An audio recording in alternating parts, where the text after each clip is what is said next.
আসসালামু আলাইকুম। সুপ্রিয় দর্শক মন্ডলী, আপনারা দেখবেন সেক্স স্লেভারির কারণে ছাত্রলীগের বিরুদ্ধে গণ অধিকার পরিষদের প্রতিবাদ সমাবেশ। এই ছাত্রলীগের নেত্রীরা যারা ৩৫,০০০ শিক্ষার্থীর বোনদের মান সম্মান নিয়ে সম্ভ্রম নিয়ে খেলা করলো, তাদেরকে একদিন আপনারা আন্তর্জাতিক আদালতে এই সেক্স স্লেভারির কারণে তাদের বিচারের আওতায় আপনারা আনবেন। এই অন্যায়ের গভীরতা কত ভিতরে ঢুকে গিয়েছে।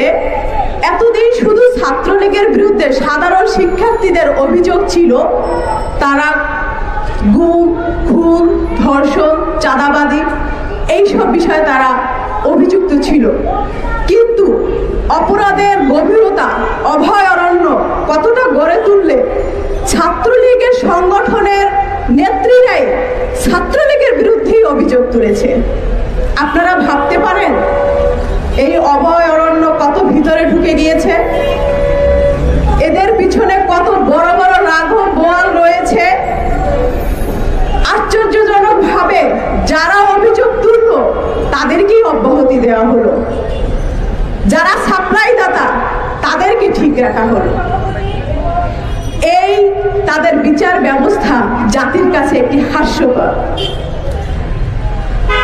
এই ছাত্রলীগ নেত্রীদের বিরুদ্ধে সিট বাণিজ্য, এই মেয়েদের উপরে শারীরিক এবং মানসিকভাবে টর্চার এবং সেক্স স্লেভারির অপরাধে আগামীতে গণ অধিকার পরিষদ তাদেরকে আন্তর্জাতিক মানবাধিকার লঙ্ঘনের এবং আন্তর্জাতিক আদালতে তাদের বিচার করবে। এই নারী অধিকার পরিষদে দাঁড়িয়ে আমি বলে যাচ্ছি, হয়তো আমি একদিন থাকবো না, কিন্তু এই নারী অধিকার পরিষদের নেত্রীরা থাকবে। তাদের প্রতি আমার রিকোয়েস্ট থাকবে, আজকে ছাত্রলীগের নেত্রীরা যারা এই কাজগুলো করলো তারা সংখ্যায় কত। ইতিপূর্বে আমার বিভিন্ন বক্তারা বলে গিয়েছেন তারা অ্যাক্টিভলি কাজ করছে হলে 40 থেকে 50 জন। এখানে ছাত্রলীগের নেত্রীদের বাহিরেও ৩৫,০০০ শিক্ষার্থী রয়েছে।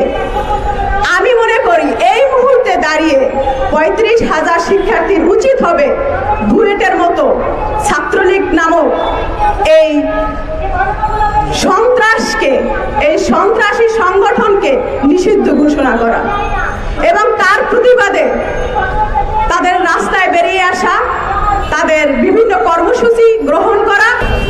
এখানে সবাই আপনাদের মতো সেক্স স্লেভারি ইসে আক্রান্ত না, বা তারা অভিযুক্ত না, বা তারা এই কাজ করেও না। আপনারা মন্ত্রীপাড়ায় যান, আপনারা গুলশান, বংশালে বিভিন্ন ব্যবসায়ীদের কাছে যান, আপনাদের নেত্রীদেরকে পাঠান, সেটা আপনাদের ব্যাপার। এখানে একটি বিষয়ে আমার প্রশ্ন থেকেই যায় দলকানা প্রশাসনের প্রতি। সেখানকার যে প্রিন্সিপাল, তিনি একজন অদক্ষ প্রিন্সিপাল। তিনি বলেছেন আমার কাছে তো লিখিতভাবে কোনো অভিযোগ দেওয়া হয়নি। আপনি শুধু লিখিতভাবে অভিযোগ দেওয়ার কারণেই আপনি বিচার করবেন? আপনার সন্তানেরা একে অপরকে আক্রমণ করছে, দা বটি দিয়ে আক্রমণ করছে, সম্ভ্রমহানি করছে, ইডেন কলেজের মতো এত একটা অভিজাত একটি প্রতিষ্ঠানকে কলঙ্কিত করছে, আপনি সে ব্যাপারে কাজ করবেন না? আমি একটি ইন্টারভিউতে দেখেছি, সেখানকার একটি ইউটিউবার এক শিক্ষককে প্রশ্ন করেছে যে এখানে একপাক্ষিক ছাত্রলীগ আর এক পক্ষকে দায়ী করে যে অভিযোগ করছে, এ ব্যাপারে আপনি কি বলতে চান? তিনি বলছে আমরা ছাত্রলীগের বাহিরে কেউই নই। বাহ, কি সুন্দর কথা! লজ্জা করলো না আপনার এই কথাটা বলতে? আপনি সরকারের অনুদানে, জনগণের ভ্যাট ট্যাক্সের টাকায় আপনি বেতন নেন, এই দেশের সন্তানদের দায়িত্ব আপনার। আপনি কি করে এই কথা বলেন যে ছাত্রলীগের বাহিরে আমরা কেউই নই?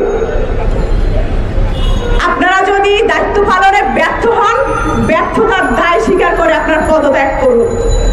সাধারণ শিক্ষার্থীদের জীবন নিয়ে সিনিমিনি খেলার কোনো অধিকার আপনাদের নেই। আপনাদের ব্যর্থতা আপনারা অতি দ্রুত স্বীকার করে প্রিন্সিপালকে বলবো, যেখানে আপনার থেকেও একজন ছাত্রলীগ নেত্রীর ক্ষমতা যেখানে বেশি, সেখানে আপনার দায়বদ্ধতা রয়েছে। সেখানে আপনার সাধারণ শিক্ষার্থীদের প্রতি সেই দায়বদ্ধতা অনুযায়ী যেহেতু আপনি দায়িত্ব পালন করতে পারেননি, আপনি অচিরেই পদত্যাগ করুন। আজকে ইডেন মহিলা কলেজের যে শিক্ষার্থীদের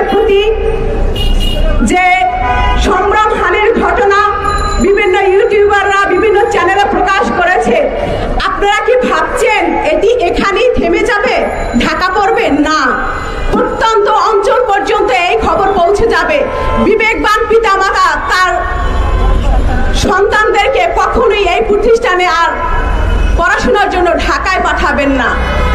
নারী শিক্ষায় বাংলাদেশে অনেক পিছিয়ে আছে। আপনি কি জানেন এই প্রভাব কত সুদূর প্রসারী?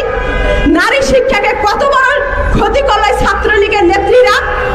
কিন্তু আপনারা যে অপরাধ করেছেন, বিবেকের কাছে, জাতির কাছে আপনাদের ক্ষমা চাওয়া উচিত এবং আপনাদেরকে এখন থেকে আপামর জনতার উচিত তাদেরকে এই সংগঠনকে অচিরে এখান থেকে, এই হল থেকে, এই ক্যাম্পাস থেকে, এই ইডেন মহিলা কলেজ থেকে বিতাড়িত করার।